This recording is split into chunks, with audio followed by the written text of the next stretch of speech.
नमस्कार दोस्तों, किताब अड्डा में आज आपका फिर से स्वागत करता हूँ। आज जिस आर्टिकल के बारे में मैं आपको बताने जा रहा हूँ उस आर्टिकल का नाम है सेल्फ कॉन्फिडेंस। इस आर्टिकल में हम जानेंगे आत्मविश्वास का रहस्य, जिसमें आत्मविश्वास क्या है, कैसे काम करता है और अपना आत्मविश्वास कैसे बढ़ाएं, इसके बारे में हम जानेंगे।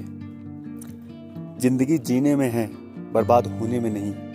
हौसला रखने में है, उम्मीद खोने में नहीं। दोस्तों, यदि स्वयं पर यकीन है, स्वयं पर विश्वास होना बहुत ज़रूरी है। जिसको स्वयं पर यकीन ना हो तो वह व्यक्ति कभी भी कामयाब नहीं हो सकता। सफल होने के लिए स्वयं पर विश्वास होना बहुत ज़रूरी है। यदि हमें स्वयं पर विश्वास हो कि मैं यह काम कर सकता हूँ तो उसे अवश्य ही पूरा कर लेंगे। परंतु यदि पहले ही मन में यह बात हो कि पता नहीं मुझसे यह कार्य होगा या नहीं, तो चाहे कितनी भी कोशिश कर लें, कार्य आरंभ ही नहीं कर पाएंगे। यदि मजबूरी में आरंभ कर भी लिया तो कभी सफलता तक नहीं पहुंच पाएंगे।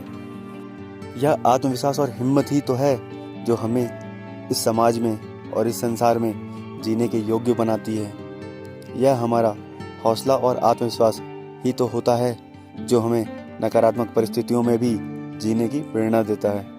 कई बार हमारे जीवन में बहुत बड़े कष्ट आ जाते हैं, परंतु हम उस अवस्था को भी सहन करके अपनी हिम्मत नहीं हारते, क्योंकि कोई ना कोई आशा होती है जिसके सहारे हम अपने जीवन को जिए चल देते हैं। हमारा आत्मविश्वास हमें कहता है, रात भर का महमा अंधेरा, किसके रोके रुका है सवेरा।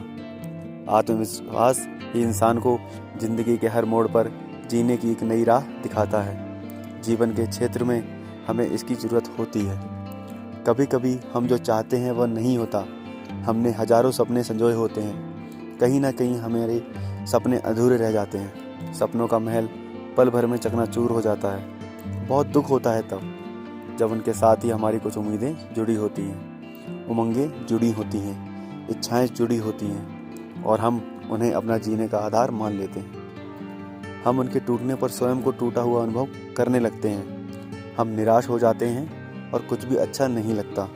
परंतु यदि हम उस पल में संभल जाएं तो परिणाम सुखद हो सकता है। माना कि ऐसा कर पाना बहुत कठिन है, परंतु संभल गए तो वास्तव में जीवन में कभी असफल नहीं होंगे। जिंदगी में आगे बढ़ने के मौके और भी आएंगे, बस हम में हिम्मत होनी चाहिए हर मुश्किल से लड़ने के लिए। कहते हैं कि यह कहकर दिल ने मेरे हौसले बढ़ाए हैं, गमों की धूप के आगे खुशी के साए हैं। सिकंदर का भी यही विचार था कि युद्ध हिम्मत से जीते जाते हैं, ना कि हथियारों से। उसकी छोटी सी सेना के पास केवल एक ही हथियार था, आत्मविश्वास।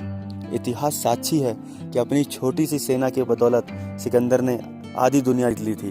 यदि सिकंदर यह सब कर पाया तो केवल आत्मविश्वास के बल पर। यदि वह यह मानकर चलता कि ऐसा भी कभी हुआ है, फिर मैं ऐसा कैसे कर सकता हूँ, दुनिया किसने जीती है, तो सिकंदर भी कभी कामयाब ना हो पाता। परंतु उसने वह कर दिखाया जो पहले किसी ने नहीं किया था। यह हमारा आत्मविश्वास ही तो होता है जो हमें कुछ कर दिखाने की प्रेरणा देता है। कुछ विशेष करने के लिए, भीड़ से अलग पहचान बनाने के लिए हमें परिश्रम तो करना ही पड़ेगा, और परिश्रम सदा ही रंग लाता है। जो यह सब कर गए वे भी तो सारे हमारे जैसे ही इंसान थे, लेकिन उन्होंने अपने आप को दुनिया में अलग स्थान दिलाया। उन्हें भी तो मुश्किलों का सामना करना पड़ा होगा, परंतु उन्होंने हिम्मत नहीं हारी। वे तो दुनिया से अलग थे। पेड़ से सेब गिरता हुआ तो सब भी देखते थे, परंतु न्यूटन ने सोचा कि यह सेब नीचे ही क्यों गिरता है, ऊपर क्यों नहीं जाता। फिर उसने लॉ ऑफ ग्रेविटी की खोज की। इसलिए हमें मान लेना चाहिए कि असंभव कुछ भी नहीं। जिन लोगों में आत्मविश्वास की कमी होती है उनके मन में भय बैठा होता है। वह कुछ करने से पहले ही उसके नकारात्मक पक्ष की ओर अधिक ध्यान देते हैं। हो सकता है कि कुछ लोग आपको उत्साहित करें, और ऐसा भी हो सकता है कुछ लोग आपको हंसें, कुछ लोग आपको कहें कि अरे यह क्या कर रहे हो। ऐसे शब्दों से आपके आत्मविश्वास को ठेस पहुंचेगी, और हो सकता है कि आपके बढ़ते कदम यह सब सुनकर पीछे मुड़ना चाहें। यह कभी ना होने देना चाहिए। हमें सदा याद रखना चाहिए कि जीत उसी की होती है जिसकी अधिकांश लोगों ने कल्पना भी नहीं की होती है। यह बात सदा याद रखें कि कुछ नया करने की धुन में रहने वाले साधारण होते हुए भी अधिकतर लोग से भिन्न होते हैं, विशेष होते हैं। आइए अब इन्हें विस्तार से पढ़ते हैं। पहला है सर्वाइवल। इंसान का ब्रेन जिंदा रहने के लिए बदलाव करता रहता है। ब्रेन ने सर्वाइव करना सीखा है, नहीं तो अब तक हम लोग खत्म हो चुके होते। आपने खुद देखा होगा कैसे पहले चेचक जैसी महामारियां होती थीं, लेकिन ब्रेन ने खुद को इवॉल्व किया है, मतलब परिस्थितियों के हिसाब से खुद को चेंज किया है, जिससे हमने मेडिकल में इतनी तरक्की कर ली और बीमारियों से लड़ने की दवाइयाँ तैयार कर ली, जिससे इंसान सर्वाइव करने में सफल रहा। इंटरनेट के आविष्कार से तो सूचना जगत में क्रांति ही आ गई। तो क्या आप भी अपने ब्रेन के इवॉल्व होने में मदद करवा रहे हैं, मतलब टाइम के साथ साथ नई स्किल सीख रहे हैं? आज यूट्यूब और इंटरनेट पर काफ़ी चीज़ें अवेलेबल हैं जहाँ से आप काफ़ी कुछ सीख सकते हैं। इस तरह की किताबें पढ़कर आप दूसरों से ज़्यादा स्मार्ट और इंटेलिजेंट भी बन सकते हैं, लेकिन इसके लिए आपको पढ़ने की आदत बनानी होगी और लगातार ऐसी किताब और ऑडियो बुक्स पढ़ते रहने ज़रूरी है आप लोगों के लिए। सेकंड है एक्सरसाइज। एक्सरसाइज करने से ब्रेन पावर बढ़ती है। एक्सरसाइज करने के फ़ायदे तो सबको पता है, लेकिन ऑथर बताते हैं एक्सरसाइज से केवल बॉडी बिल्डिंग ही नहीं होती, बल्कि ब्रेन भी पावरफुल होता है। ब्रेन को ज़्यादा ऑक्सीजन मिलती है, ब्लड सर्कुलेशन ज़्यादा होता है और ब्रेन बहुत एक्टिव हो जाता है। स्ट्रेस और डिप्रेशन भी दूर हो जाता है। लेज़ी लोगों का दिमाग उनकी तरह ही सुस्त हो जाता है। बहुत से लोग एक्सरसाइज नहीं करते हैं, उन्हें लगता है एक्सरसाइज सिर्फ जिम में ही होती है और उनके पास इतना टाइम नहीं है, लेकिन ऐसा बिल्कुल नहीं है। आप 15 मिनट अगर वॉक भी करेंगे तो भी बहुत फ़ायदा मिलेगा। थोड़े से पुशअप्स और सिटअप्स भी कर लें तो आपकी बॉडी भी टोन्ड हो जाएगी और ब्रेन पावर भी बहुत बढ़ जाएगी। तो आज से ही एक्सरसाइज करने की आदत डाल लें। थर्ड है वायरिंग। हर दिमाग अलग होता है। दोस्तों, बचपन से ही सब हमें यही बताते आए हैं कि सबका ब्रेन एक जैसा होता है, लेकिन लेखक कहते हैं कि ऐसा बिल्कुल भी नहीं है। सबका ब्रेन अलग तरह से वायर्ड होता है। वायरिंग का मतलब है ब्रेन्स के सेल्स, न्यूरॉन्स की अरेंजमेंट। यह अरेंजमेंट हर ब्रेन में अलग होती है, इसलिए हर ब्रेन अलग तरह से काम करता है। क्या आपके पेरेंट्स ने कभी कहा कि देखो उस रिश्तेदार के बेटे के मैथ्स या फिर और सब्जेक्ट्स में कितने ज़्यादा मार्क्स आए हैं, तुम्हारे क्यों नहीं आते? किसी न किसी बच्चे को तो ऐसा कहा ही जाता है, लेकिन यही लोगों का गलत सोच है। हो सकता है आपका दिमाग मैथ्स के लिए ना बना हो, आपका ब्रेन बिजनेस के लिए बना हो, यूट्यूबर बनने के लिए बना हो, एक्टर बनने के लिए बना हो, या फिर कोई खिलाड़ी बनने के लिए बना हो, क्योंकि आपके ब्रेन की वायरिंग उस रिश्तेदार के बच्चे से अलग तरह से की होगी। इसलिए आपने देखा क्यों ऐसी किताब पढ़ना ज़रूरी है, अदरवाइज सारी सोसाइटी की सोच वही नीची और विचारों वाली रहेगी। एनीवेज, हमें अपनी ब्रेन की पावर खुद पहचाननी होगी कि वो किस चीज़ के लिए बना है, फिर उस टैलेंट पर लगकर काम करना चाहिए। आपको सफलता ज़रूर मिलेगी। अगर आप पेरेंट्स हैं तो आप अपने बच्चों को दूसरों के साथ कंपेयर करना बिल्कुल बंद कर दें। इससे बच्चे के आत्मविश्वास में कमी आती है, उसमें हीन भावना घर कर जाती है, फिर वो अपनी खूबी को भी नहीं निखार पाता और लाइफ में दूसरों से पीछे रह जाता है। इसके बजाय आपको उसकी खूबियों की पहचान करनी चाहिए, उनकी तारीफ करनी चाहिए और बच्चे का करियर उसी दिशा में आगे बढ़ाना चाहिए। आत्मविश्वास की यह शक्ति ना तो कोई चमत्कार है और ना ही रहस्य, यह तो एक सहज सी क्रिया है और हम सभी के दायरे में आती है। हिम्मत और आत्मविश्वास की शक्ति ऐसे काम करती है कि आप जिस भी काम को करें उसे इस पक्के इरादे से करें कि आप उसमें ज़रूर सफलता प्राप्त करेंगे। यही दृष्टिकोण आपके अंदर एक शक्ति पैदा करेगा, ऊर्जा का संचार करेगा और अपने आप ही पता चल जाएगा कि काम करना किस तरह है। ज़रूरत पड़ने पर ही तो खोज होती है। एक बात और ध्यान देने योग्य है कि हम प्रायः ऐसे लोगों को ही पसंद करते हैं जो कठिन समय में हमें हौसला दें, हमें धीरज ना खोने दें, हमें सजलाने की हिम्मत दें। ऐसे लोगों में हमें बहुत उत्साह देखने को मिलेगा। उनमें हिम्मत और साहस का समुद्र ठाटे मार रहा होता है। जैसे शहीद भगत सिंह कहा करते थे, नौजवान हान मांस के पिंजरे में कैद एक तूफान होता है, अगर वो चाहे तो उसे आज़ाद होने से कोई नहीं रोक सकता। हम भी तो वही इंसान हैं, फिर हमारा आत्मविश्वास कहाँ गया? क्यों हमें असफलता से डर लगता है? वास्तव में 90% भय काल्पनिक होता है। जैसे कि कई लोग अपनी सूरत को लेकर में पड़ जाते हैं और स्वयं को दूसरों से कम समझने लगते हैं और हीन भावना के शिकार हो जाते हैं और ज़िंदगी की दौड़ में पीछे रह जाते हैं। प्रसिद्ध दार्शनिक सुकृत के अनुसार सूरत तब तक अर्थ रखती है जब तक जुबान बंद रहती है। एक बार जुबान खुल जाए तो सूरत पर किसी का ध्यान नहीं जाता। कोई भी सूरत बुरी नहीं होती यदि उसे शकीले से संवारा गया हो। कपड़े साधारण हो परंतु साफ और इस्त्री किए हुए हो, जूते साफ और पॉलिश किए हों, और सबसे ज़रूरी बात कि सूरत ही सब कुछ नहीं होती, सीरत भी अच्छी होनी चाहिए। उस अच्छी सूरत को क्या कहें जिसके मन में बुराई हो, वह धोखे से भरा हुआ हो, जो कदम कदम पर दूसरों को दुख पहुंचाए, जिनका मन साफ हो, दिल में दया हो, फिर सूरत कैसी भी हो, सीरत के हम गुलाम हैं। सूरत हुई तो क्या, सूखा सफ़ेद मिट्टी की मूरत हुई तो क्या। इंसान अपने कर्मों से जाना जाता है, सूरत से नहीं। इसलिए कभी भी किसी भी भरमाने वाले के पीछे ना लगें। एक जिस बात को मन माने वही करें। कभी भी किसी दूसरे के पीछे लगकर अपने मन ना बदलें। अपने इरादे पर कायम रहें। जो आपको भ्रम रहे वह भी तो इंसान है, वह भी तो गलत हो सकता है, और आपके विषय में आपसे बेहतर और कौन जान सकता है। इसलिए अपने निर्णय आप स्वयं लें, किसी और पर ना छोड़ें। एक बार एक व्यक्ति अपनी पहली कहानी को लेकर एक पत्रिका के कार्यालय में पहुंचा। संपादक महोदय ने कहानी को पढ़कर उन्हें वापस कर दिया और कहा कि कहानी लिखना आपके बस की बात नहीं, आप कुछ और करें। उस व्यक्ति ने संपादक महोदय को कुछ न कहा और घर आकर एक कहानी के स्थान पर 2 कहानियां लिख दी।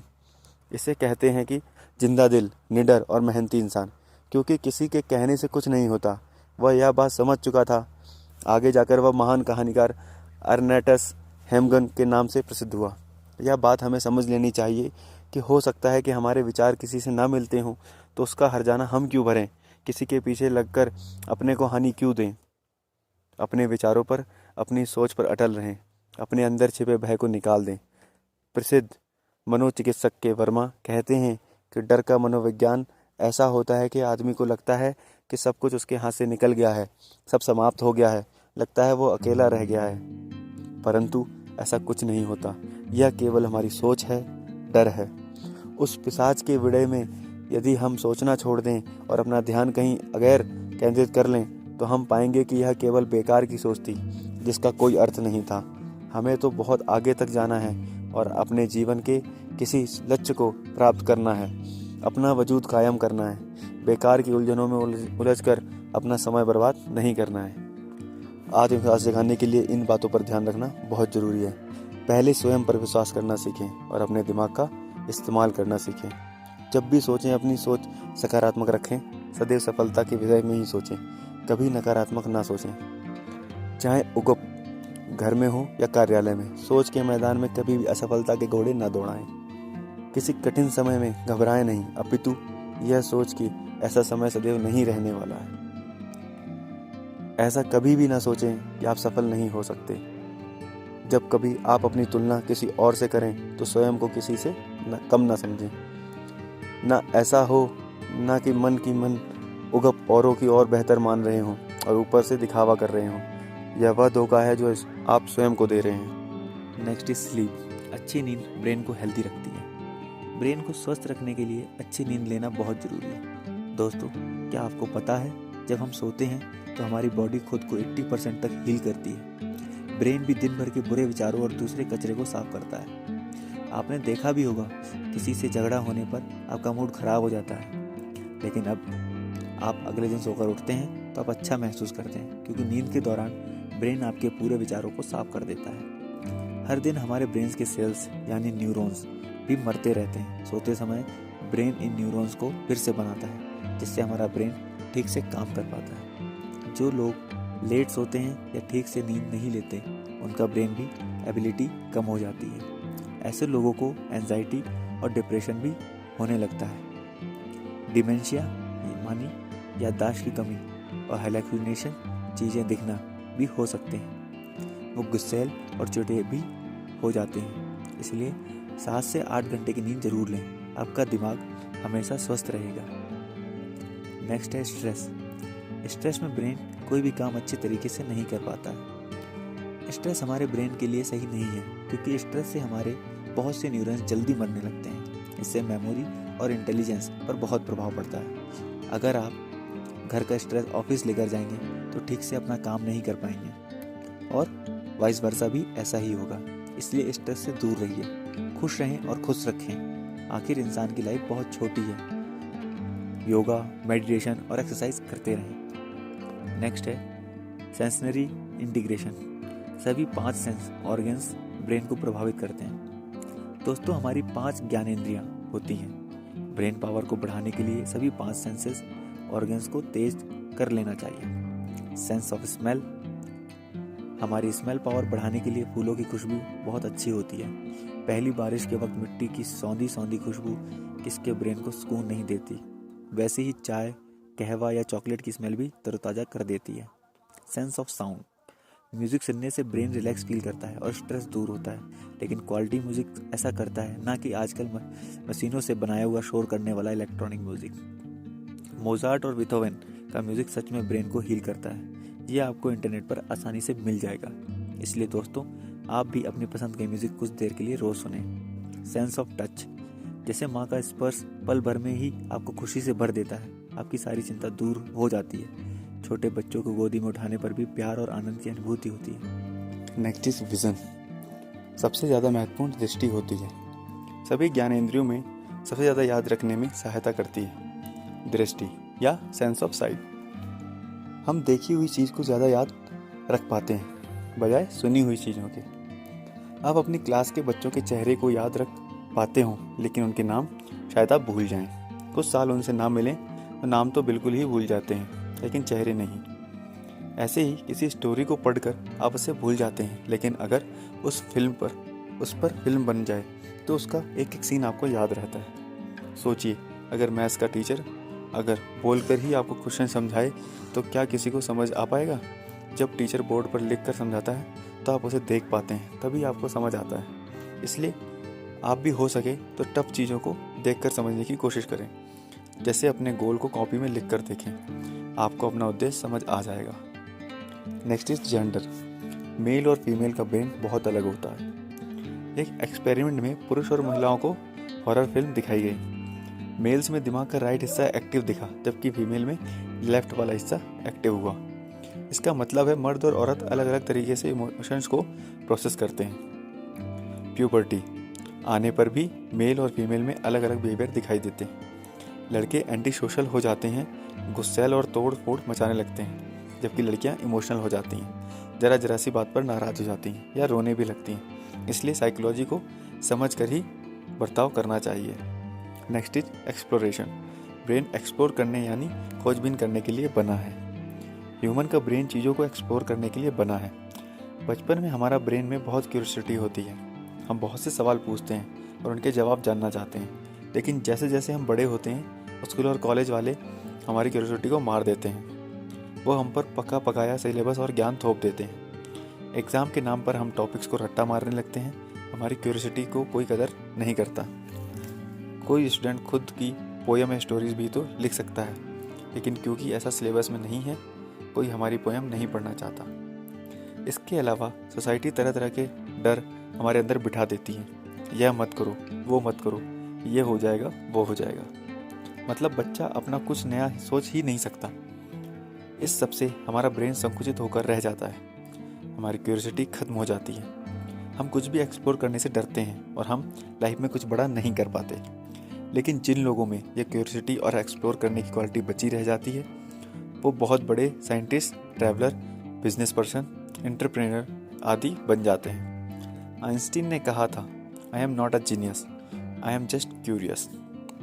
मतलब मैं जीनियस इसलिए बन पाया क्योंकि मैं चीज़ों के रहस्य को जानने का बहुत इच्छुक रहता था। तो दोस्तों, आप भी क्यूरियोसिटी को जिंदा रखिए। अगर कोई आपके सवाल का जवाब नहीं दे रहा है तो भी उस सवाल को अपने अंदर जिंदा रखिए। एक दिन आप उस जवाब को खुद ढूंढ लेंगे, या दूसरों शब्दों में कहें तो अपने अंदर की आग को बुझने मत दीजिए। तो ये आशा करता हूँ आपको इस समरी बहुत अच्छी लगी होगी इस ऑडियो बुक में, और हमारा चैनल लाइक और सब्सक्राइब करते रहें ताकि मैं आपके लिए लगातार ऐसी बुक्स की समरी बनाता रहूँ।